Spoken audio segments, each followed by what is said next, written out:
es ist niemand da, wo ich erzählen kann, was heute alles so gelaufen ist. Ich beschliesse die Haustür auf, ich gehe mit Tasche aufs Bett und plötzlich steht meine Mami da, umarm mich lieb und lass mir zu.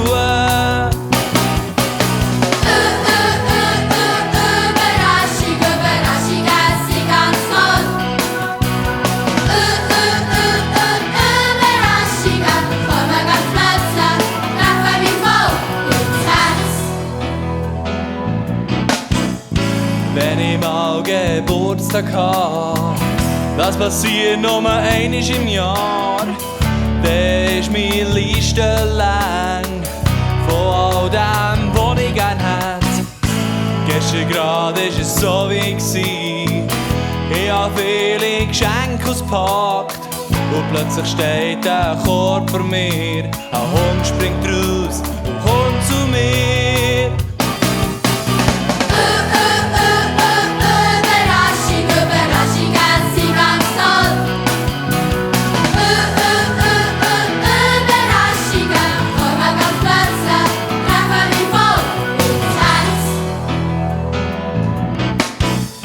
Letzte Woche hatte ich Grippe, ich durfte nicht rausgehen.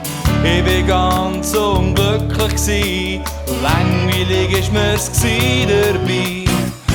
Läutet hat's an der Tür draussen, das muss auch der Doktor sein. Mit Decke ziehe ich über mein Gesicht, oh nein, zum Glück waren es meine Freunde.